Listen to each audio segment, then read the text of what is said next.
Like, what's that year been like now that the show's out there and people love it and it's been, critically praised? My signposts are the different conventions that we go to, because we first screened the pilot last year at San Diego Comic-Con, and it was a lot of people, and I said this at Comic-Con when I went this year. It was a lot of people coming up to me and saying basically, I really hope your show doesn't suck because I really want to like it. And then we came to Fan Expo, and I actually got a chance last year. How many people were here when we screened the pilot last year? Yeah. So I'm sitting in a room doing interviews, and they tell me, they're like, hey, we're screening the pilot and it's going great. What the hell am I doing here? And I went in, I snuck in the back of the room, and that I think was, that might have been the most rewarding experience from the first season, because everyone was laughing when they were supposed to laugh and cheering when they were supposed to cheer, and that was really cool. But when we went to WonderCon, which I think was maybe after 15 or 16 episodes, it all of a sudden was very different, and a lot more gratitude from everybody. And then this year, Comic-Con, this experience, it's really, it's a lot of what we just had here, and it's really something else. It's really nice. So I want to ask everybody out there, what did everybody think of season 1?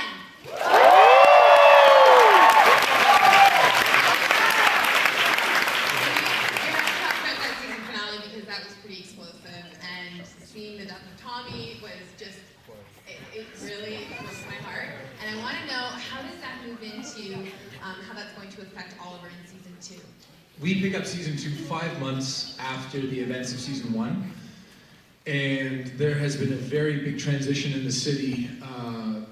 The Glades wasn't entirely destroyed, but the fallout from what happened there it's basically, Starling City is almost in a police state. And everyone, and I think this is a cool thing for the second season, all of the characters are in a very different spot. Oliver is not in Starling City. Detective Lance has a different job. Laurel has a different job. Thea has a different job. Moira's in prison. And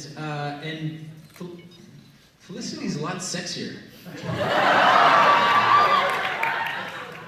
No, really. I mean, I'm looking at her wardrobe this year, and I went, they sexified your wardrobe, didn't they? I said, yes, they did. Well, I gotta ask you something from a personal place. If anyone saw our panel at Fan Expo last year with John Barrowman, Here we go. he's a very touchy-feely kind of guy. So, what's it like working with him? Does he manage to keep his hands to himself? All right, so I had never worked with John before, and we met in passing, but the first few times that he was on the show, and forgive me, I now understand the sort of depth of his fandom and the breadth of his work in this genre, but I didn't really know John that well, and he's a very flamboyant character sometimes, and we're shooting this very serious scene from, I believe it was episode 7, and it ended up getting cut. And it was just John and I running into each other, and it was the episode that we find out that he's Tommy's father.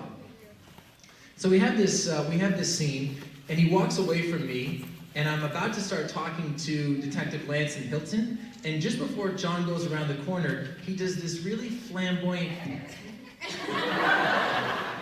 just for me, just for my benefit. And I'm trying to talk to Paul Blackthorne, who's a super serious actor, and I start cracking up. And he looks at me and goes, Amell, what the hell are you doing? And I didn't have the heart to blame John. But working with John is amazing, and I hope, and I'm sure you guys hope, that he comes back for season 2 at some point.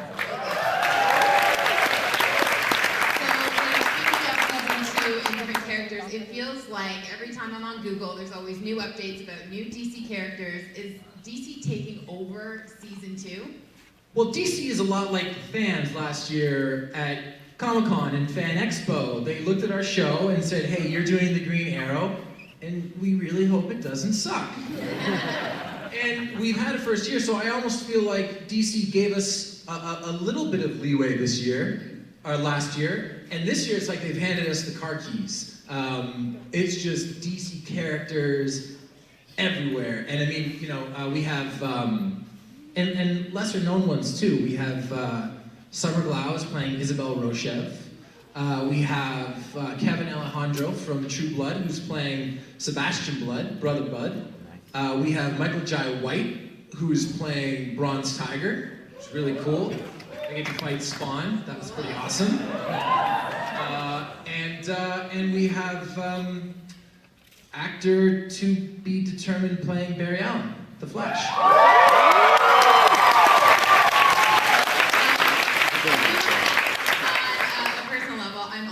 So fascinated by Black Canary. Is there something you can tell us about your love interest? We see Black Canary almost immediately this season. Who Black Canary is and what she's doing in Starling City is something that I can't explain though. And don't even ask. I'm not going to tell you. All right. Here's another question you might not be able to answer too much, but let me put it to you this way. There's been a lot of talk online with the success of Arrow and with the anticipation of a Justice League film that they might actually maybe merge the storyline much in the same way that the Marvel Universe has got this, Agents of S.H.I.E.L.D. New series that also ties into their cinematic franchise. So would you be up for the role if offered an opportunity to take Oliver Queen to the big screen? Well, yeah.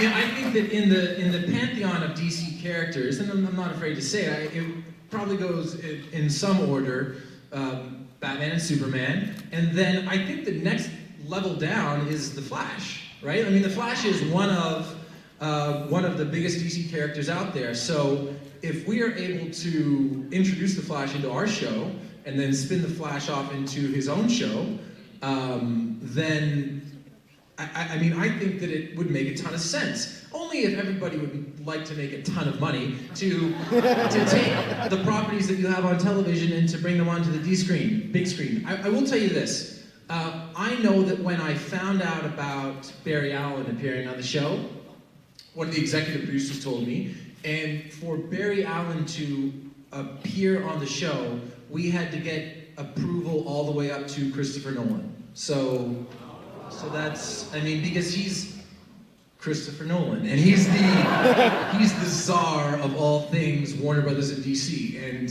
he likes the show and approved of Barry Allen appearing, so I would say that that's a very good sign. All right. That's a great answer. It's one of the most revealing answers I've had from an actor all week long. So thank you for that. I don't know any better. All right. Can I ask one other hypothetical question based on some rumors and discussion online? There's always been talk of adapting 50 Shades of Grey for the big screen. Your name's been tossed around there. Is that do you know anything about the novel, if you can call it a novel? I'm pretty sure you're one of the favorite choices. I had a meeting with the company that is producing that film to discuss a variety of things, including 50 Shades of Grey, but only as a brief part of the discussion. And this was before I had read the book. You read the book? I was at the Kentucky Derby this year. I was coming home from the airport in Kentucky. I was sitting in the middle seat on a flight, and if you've ever been to the Kentucky Derby, you would know that I was just terribly hungover. And I had no battery left on my phone or my computer, and I just picked up 50 Shades of Grey and I burnt through it on the trip home. It was actually kind of embarrassing to read in the middle seat. But I don't foresee myself being involved in that project.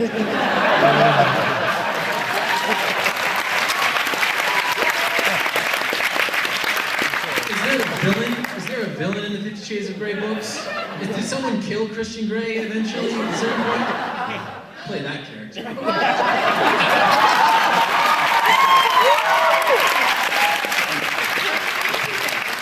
You're playing this iconic hero. If you did have the opportunity to play a villain, who would you like to play? Well, General Zod has been taken. You know what? I would like to play the Riddler.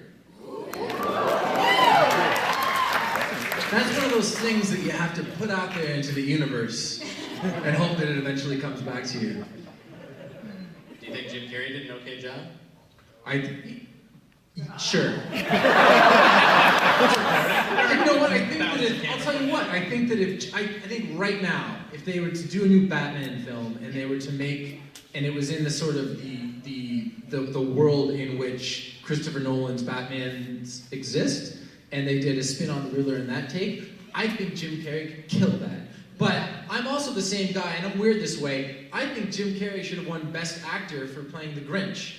Because I always think of acting roles, and I think of degree of difficulty. And there wasn't one thing about Jim Carrey that he didn't change, whether it's how he walks, how he talks, how he looks at people. I mean, that to me is the highest level of an acting performance. So, did he do a good job in Batman Forever? But it was a different type of movie. It was Joel Schumacher's Batman, and in that universe, he did a spectacular job. Well, while we were talking about Batman, I heard a couple of people say Ben Affleck. So what? Boy, did that catch everybody by surprise? Yeah. I actually thought it was a joke at first. I wasn't sure. So what's your take on that? I think Ben Affleck has done really good work. His last 3 directing efforts, Gone Baby Gone, Argo, and The Town. I love The Town. The Town's a fantastic movie. And, I mean, Warner Brothers doesn't just hand out these parts willy-nilly. You know, they don't just say, here, hey, Ben, want to play Batman? Like, I'm sure that there was a little bit more of a process to the whole thing, and I know this because I had to go through the casting process, and I'm sure for someone of Ben Affleck's stature is a little bit different, but I don't know if there's ever been anyone picked to play a part coming off of the heels of someone so iconic like Christian Bale playing it, because I mean I don't know, I think that the Christopher Nolan trilogy for Batman is probably the greatest superhero trilogy in the history of film.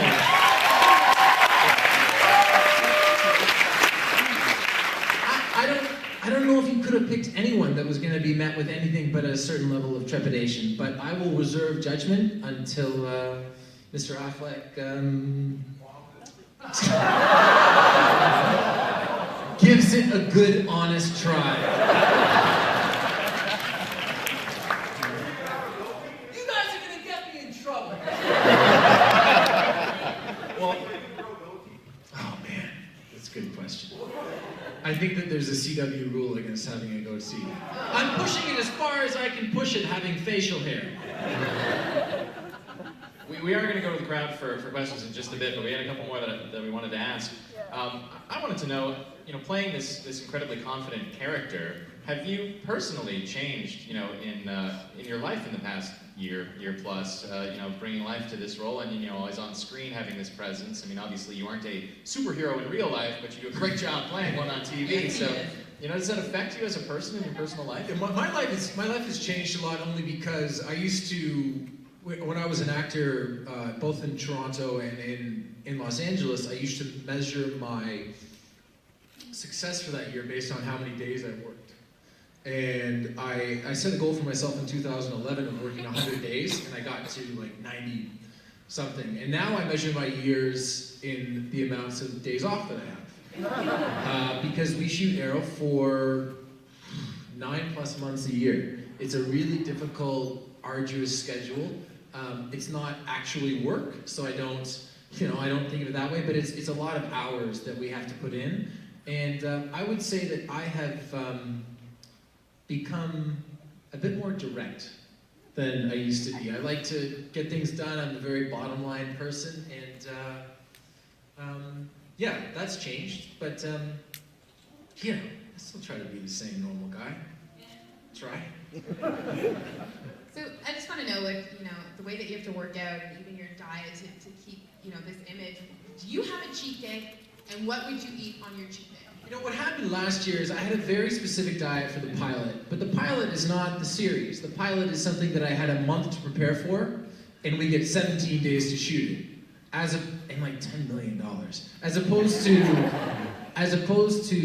we have 8 days to shoot episodes of the series, and we could definitely use 17 because every single episode that we have now is the size of the pilot in roughly half the time. So last year I had a very strict diet that I carried over from the pilot, and what it started leading to is it started leading to binge days, where I would just be like, this is awful, I can't do this anymore. So I've tried to just have a much more balanced diet this year so that I don't turn into an insane person. So, but you know, I had some ice cream last night, it was good. What flavor?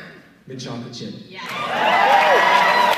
Baskin Robbins mint chocolate chip is the greatest ice cream ever invented. No arguments. Oh, do you want to go to the floor for some questions? Let's do that. If you got one, just raise your hand and then shout it out. I see a red baseball cap right there.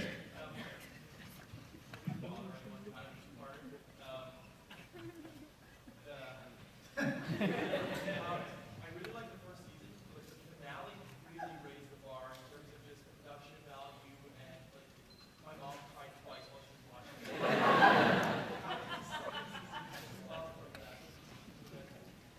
Did everyone hear that? Yes, so basically the first season we really raised the bar with the 23rd episode in terms of in terms of production value and scale, and we are not afraid of that.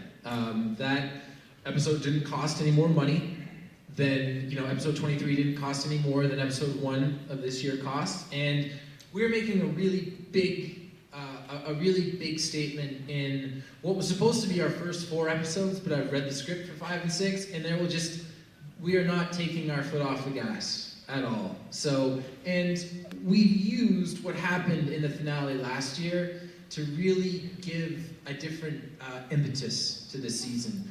Last year, when Oliver was doing what he was doing, he was almost burdened by this. He's trying to avenge his father, and if he decides to get back into it, and if you've seen a preview, he gets back into it really quickly. It's not, you know, obviously I'm gonna be out there as Arrow, but he's doing it for a different reason, and it actually brings a little bit more happiness to him, which has been very nice for me to play. Yeah.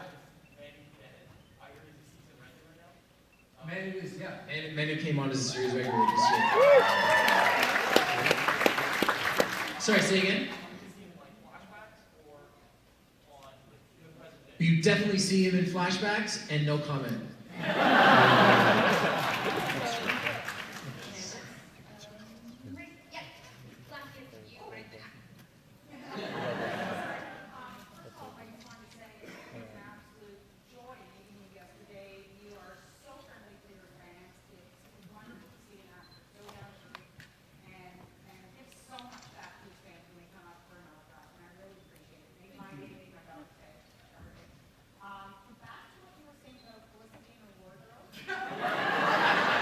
Say that into the microphone? Oh, damn it.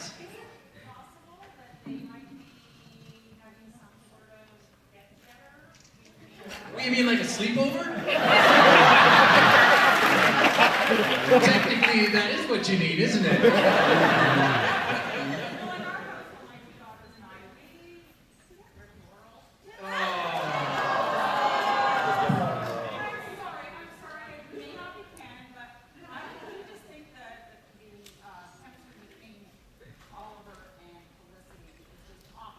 Thank you. You know what? There's always hope, because you know I think there's a scene in, you know, I'm always interested in how you can sort of get an idea of what the writers and the producers are thinking based on how they cut together the show, because you know, they can pick, they can frame it towards what they're going towards, and there's definitely a shot in a cut of an episode, or just sort of watching how a scene was put together, where I definitely stare longingly at Felicity for about 4 seconds longer than I would have last year. And I definitely think it's a possibility. And I can tell you that on the Oliver Laurel front, everything that has happened at the end of last season, they're on a bit of a break. They're on a bit of a break at the moment. Sure. Because he's calling me. I will, of course. Thank you very much. There's a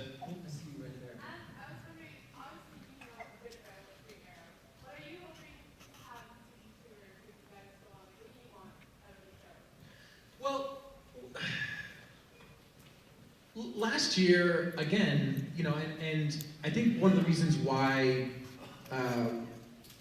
people really took an interest in Felicity was because she brought out a lighter side of Oliver. And again, not doing what I'm doing because I'm trying to cross names off of the list, but rather because I'm trying to honor somebody's memory, and I'm doing it for much more virtuous reasons. I'm hoping to see a little bit more humor, and a little bit more heroism. You know, a little bit more of trying to be a hero, as opposed to just a vigilante. There's a gentleman, you had his hand up. Yeah. I just wanted to say I'm a huge fan, and I wish I came last year, but I did. But my question is, essentially, all of the stated in the movie, have you been in it or acting movie in? I mean, being in it would be fantastic. I don't know when they're going to do it, but you know, we'll take things as they come. One thing that it's a personal thing for me as an actor. I tend to get annoyed with other actors when all they talk about is what they're going to do while they're on hiatus. You know, so now a Justice League movie is a little bit different because it's the same character. It's a natural extension, but my first priority and my first responsibility is to the show, because we have to do 23 episodes a year and they all have to be awesome. So I'm going to keep my focus there, and then whatever comes up, comes up. So I just want to start with saying I'm an insanely huge Arrow fan. Like, when Smallville ended, it was like the worst day of my life. So I follow your beginning as well as past. I can't tell this guy. I thought you were perfect. But I was heartbroken when it came to saying that Blade didn't get contract. So it freaked me out. But that leads me to my question. How do you deal with having two completely different fandoms join together to compare? We have people who are like you know, love comic books, love the character, love that. And you also have the teenage girls say, I want to see Steven shirtless.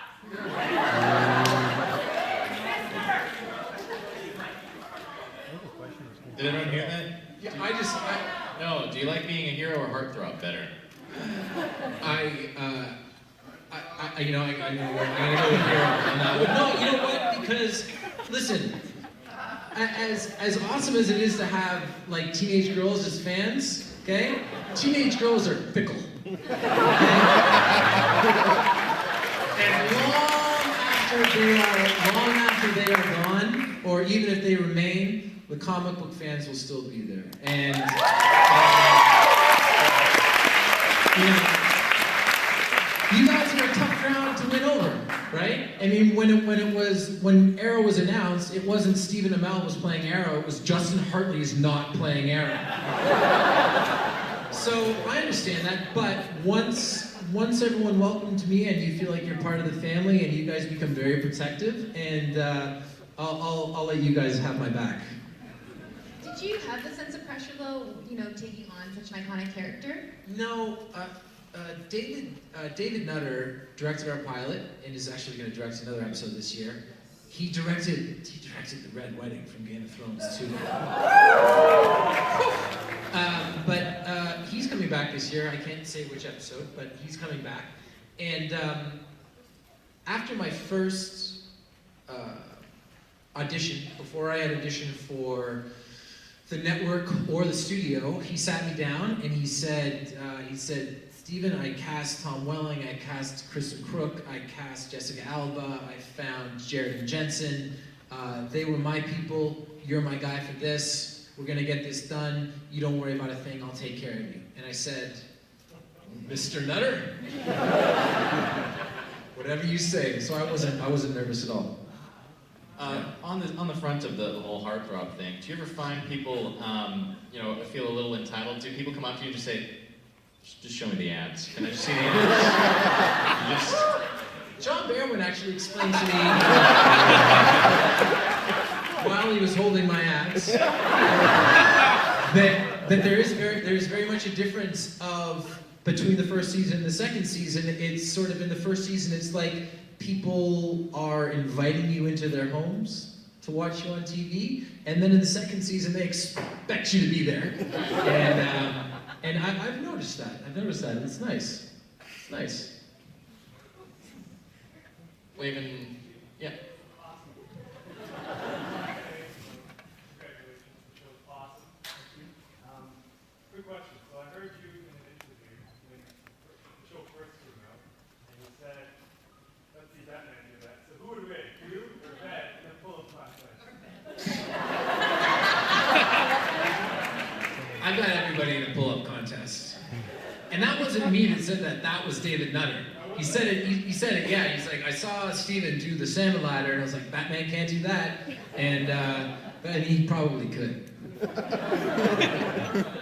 Yeah. What do I like to eat? I like Chironi. Tony, yeah. Chironi? Yeah. The original one's on Queen West, right? Yeah, I like that one. And then I used to go to, like, I used to live in the Yonge St. Clair area, so I used to go to the one before it was now the gigantic one. Yeah. Thanks. Chironi's good. You're welcome. Hi, I think the thing that impressed me most is how you deal with the parallel character trajectories that were all over 5 years ago and what's all over now. And I'm wondering how, as an actor, you deal with keeping up with that, keeping track of that over some television. Just to repeat that for everyone, he was asking about the character parallels from the Oliver 5 years ago and the present day, and how you managed to, bring both to life in such a great way. That might be my favorite part of the show, actually, because especially last year, less so this year. This year I get to inject a little bit more charisma into Oliver in the present day, but when I'm in the Arrow costume, I'm constantly thinking about how am I standing? What's the timbre of my voice? Am I making a fist? I don't. There was I know more of a kid, and the island stuff this year. Just as stuff is starting to get a little bit better for Oliver in Starling City in the present day, everything just goes to crap on the island. It's awesome. No, it is amazing. But that to me, and I was am a huge fan of Lost. So I'm a huge idea of the storytelling technique where at the end of 5 years that I get off the island. But how do I get there? How does all of this happen? And I think we're doing a really cool job of exploring that this year. So I not ending like Lost. No comment. I like all endings though. If you pick an ending that most people don't like everyone hated the last episode of Seinfeld. I love the last episode of Seinfeld. And I love the last episode of Lost. Cried a bunch.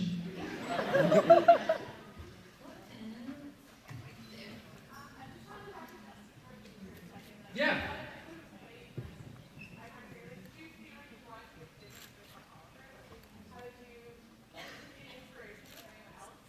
I've never seen 1 minute of Smallville. Don't applaud. I wasn't doing that for applause. You know what? I did take inspiration from people, but it purposely was not Justin in that incarnation of the character. There were a couple of different characters that I watched. One of, but not limited to, Giancarlo Esposito from Breaking Bad, who's the coolest dude ever, by the way, and super nice guy, and nothing like his character. But there was something about Gus Fring that was slightly homicidal, but very, very, very measured and put together. And there were elements of that I really wanted to bring to Oliver's character. Let's go on this side right there. That's why you raised your hand. Okay, yeah, we did.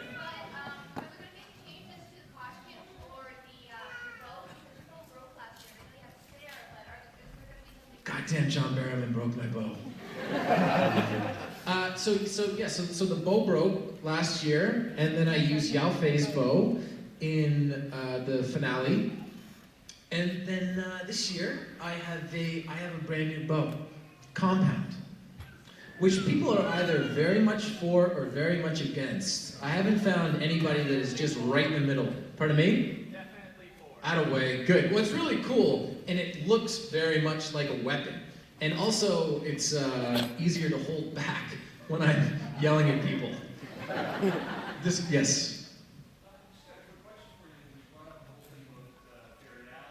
Mm-hmm. Yeah.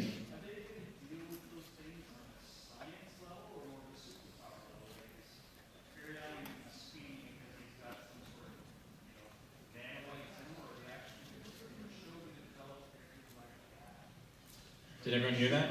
So the idea in the first year of our show was that superpowers didn't exist. That's not the idea anymore. Now that being said, everything has to base itself in reality, science. There are leaps to be made, but it's a comic book show on television. We can ground everything as much as possible, but yeah, I would expect that if Barry Allen's around, he's not going to be slow of foot. Right there in the... You talk a lot about things you like as an actor and you felt like an actor, but do you recall, like, the moment when you were like, this is what I want to do? Because it's a very brave career choice.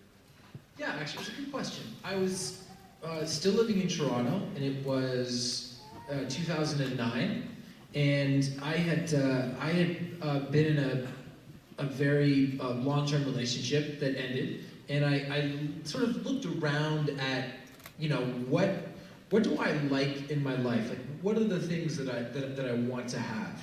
And there was really nothing material that I wanted, and I thought a lot about what made me happy. What made me happy was friends and family and my dog and acting. Acting was a really critical thing, and you can pursue acting in pursuit of material things, in pursuit of financial gains, but it isn't until you really love it, because there are certain things that you can do, and then you can divorce yourself from them. I have a friend who's a lawyer for the Ontario government, and she's really good at her job, but when she leaves the office at whatever time on Friday, she puts her work phone down and doesn't pick it up again until Monday morning. That, to me, is not the path that me as an artist can take. So shortly after that moment of self-discovery, I got rid of almost everything that I owned, and I drove a smart car down to Los Angeles. I got there on February 1st, 2010, and I got cast in Arrow February 1st, 2012. Thank you.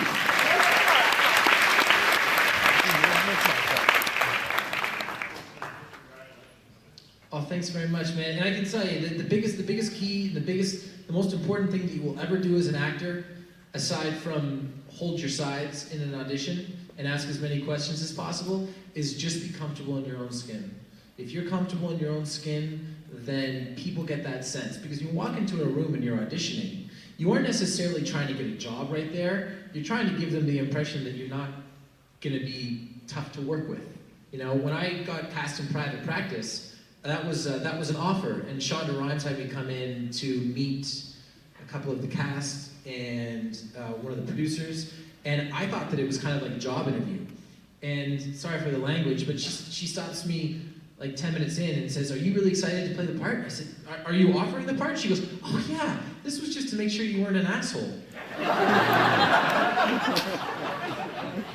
Okay, Shonda, thank you very much.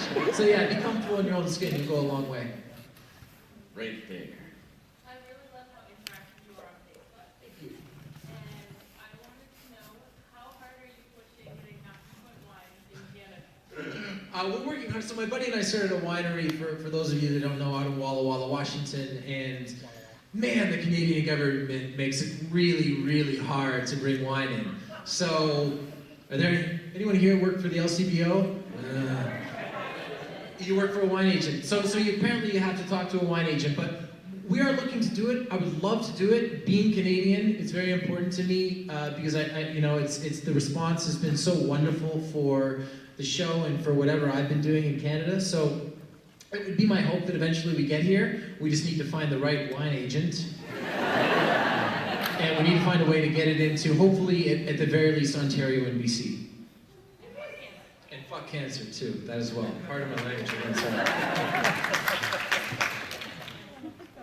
was wondering, what are your thoughts on what Harper nominating maybe his sidekick or trying to find out who they like? I got some good scenes with Colton Haynes this year, so far. He's really good. I like Colton. We have some really fun stuff together in the first and second episode, this is very much this year. I know the producers have said it. One of our major things on the show is if you are going to become any type of crime fighter, superhero, supervillain, you can't just wake up one day and say, I'm going to be a villain now. You have to go through something. Oliver went through the island. Clearly, Roy is already pretty good in a fight, but this year and throughout season 2, this is a lot like Roy's Island this year. So hopefully he's going to come out the other side with a few new moves and maybe an outfit. Who knows? We got to get you back to your table to meet more fans one-on-one, but we got time for a couple more questions. A couple more, guys. Right We've got there. like 10 minutes. There was that guy with the new bodyguard. Yeah. He was back on the show. He seemed like Is he really? His name is Rob, right? William Vaughn. William Vaughn. The new bodyguard. Yeah, for the one episode, he said you gotta keep up. Oh, yeah, that's right. No, oh, sorry. Oh, his name was Rob on the show. Yeah. Yeah, that's right. He's really funny, and he's done a couple of table reads for us. We should have him back. We should have him back. Like, I should get mad at Diggle and fire Diggle and like no. Not actually fire him. Just fire him as my like quote unquote bodyguard because I don't actually need one. And then we should get Rob, the character Rob, back on. He was really funny. I enjoyed him. Please say hello for me. You should get a commission on his page. Right back there, red. Do you have a favorite Criollo comic? I like Year One. Oh. Year One's my favorite. Yeah, I mean that was a lot of the inspiration for the show. I think doesn't Oliver get addicted to heroin in that one, or have to take heroin because he has a wound or something? Yeah, we need to do something like that in the show. Yes. Sure.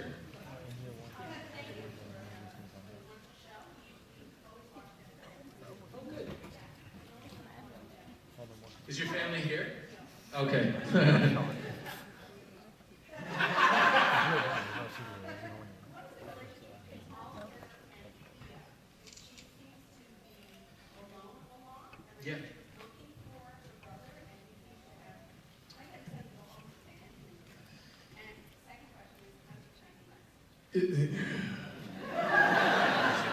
I'm going to answer that in 2 parts. Thea is actually in a very good place this year. She's grown up a little bit, and she has a job. She's taken over one of my jobs. Actually, it was like my quote unquote job. But Thea's in a really good place. She and Roy are still together, and so Thea, that character's doing really well. And despite the fact that Moira is in prison and not doing very well, so. Yeah, I'm very much enjoying working with Willow this year. And as for my Chinese, it's really, really, really hard. Speaking Russian comparatively to Chinese, easy. But there was actually a scene last year from the finale after Tommy dies, where I actually cradled him and said a prayer in Chinese, and we cut it. And I worked on that prayer. Not a word of a lie. I said it 4,000 times before I said it. Because, again, it's really hard. And if you take something in Chinese and you change the inflection point just a little bit, you go from something to the effect of, you know, I will miss you forever to do you want some macaroni? So it's getting better though, and I was in China, and so part of it is just not being afraid to use the accent a little bit, then everything flows a little bit better. Yo ben shishiken. That means come and get it. So yeah, those guys back there. Sorry, I see your hands up all the time. This gentleman right here, I see you. How close did you come to becoming Spartacus? Very close. I came very close. It was Liam McIntyre and I in New Zealand. I got to do a scene with Manu Bennett as Crixus, and I left New Zealand definitely thinking that I got it.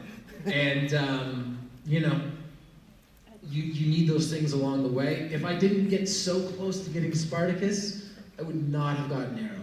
So very much worthwhile. And the guy with the poster right behind you. No problem. I was wondering for next season, you could say, will you have Arrow as more sarcasm, more funny, more serious? Yeah, I'm looking for the humor wherever I can find it. I try to do a couple of things, and one is I always try to play my parts without ego. You know, I try not to worry about looking cool, because I think if you try to look cool, that's the easiest way to not look cool at all. So I try to do it without ego, and then whenever I get an opportunity this year, even when I'm in the Arrow costume, I try to just infuse a little bit of humor into everything, because I just, you know, levity is important. Can we get the boxing glove Arrow?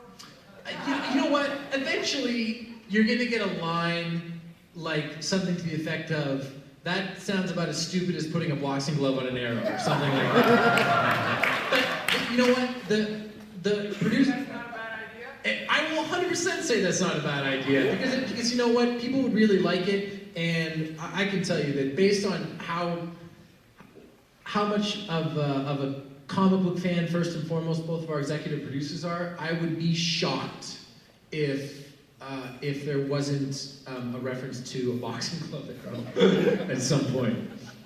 All right, we gotta take you out of here, but is there anything you wanted to say to this great group of fans who waited in line for you and who have come out here today? Yes, I would like to do 3 more questions, and then I will say that. Is that okay? Is that right? All right. Is there anyone in the back? Okay, I see you standing. There you go. You're pointing at yourself right now. Yeah. No, I'm talking to you. That you just popped your shirt like that. Yeah, Oliver actually feels very differently about Moira this year. I know we saw that scene in episode 23 where I finally confront her and I say no more lies. To me, everything was on the table. I mean, this wasn't written into the scene, but the way that I was playing it, if she had said, "Oliver, why did you talk to Malcolm?" And I would have said, "Because I'm the vigilante, Mom, now give me answers." So I didn't have to say that, but Oliver has a lot of respect for her holding the press conference and saving a number of lives, and is understanding of the fact that she was acting under duress. And, you know, ultimately, I think, has a pretty good heart and cares about her family. Oliver would be a little bit of a hypocrite if he wasn't able to reconcile somebody doing untoward things, considering the way that he behaved in the first season. Yes? Undercover Felicity? We will definitely get Felicity in the field again. Yes, waving at me, back there. Hi! I'm a huge fan. I love the show. Thank you. What is your favorite episode on season 1? That's a really good question. I don't have a favorite episode, but I have, it went in order. I liked 1, and then I liked 3, and then I liked 6, then I liked 9, okay? Then I liked 13. 16 is my favorite episode. 16. When I reveal myself to Tommy, That was directed by Glenn Winter, who's our DP. And he's directing three episodes this year, including episode 3. And man, he really takes the reins. So 16 is my favorite episode, and I think the scene in episode 4, when I sit Diggle down in the Big Belly Burger, and I essentially give him my manifesto, that was, I think that was my favorite scene to shoot. I'd say that the last scene with Tommy was my favorite, but it was traumatic and I had nightmares, so it can't be my favorite. Anyway, Over here. yeah, okay, one more. Well, first of all, thank you for giving us a great show. We needed that after Smallville. And you turned one friend of mine who doesn't watch TV shows. This is her favorite show. So thank you for that. Awesome. I just wanted to ask you, what's your workout regimen? Like, how do you stay? Yeah. You know what? Last year I did a lot of weights and I do parkour. This year I'm doing yoga. Because everybody stays quiet in yoga. No one asks me, I enjoy being asked questions here, but when I'm on set, I'm constantly getting questions about, can you come for a wardrobe fitting? Can you do this? Can you do that? I just want to act in the scenes. I just want my day to be as streamlined as possible. But yoga is good for my body, and it's also good for my mind. Funny story. Jared Padalecki, who we live super close to each other now, in Vancouver, we're both at a photo shoot, and he goes, "Hey man, you're looking good. What are you doing to work out?" I said, "I'm doing yoga." He goes, "Cool, so what are you doing to work out?" I'm just gonna pretend you didn't say that, and you can come up with something else, and you can tell me that answer. Everybody, I really, really appreciate this, guys. Thank you very much.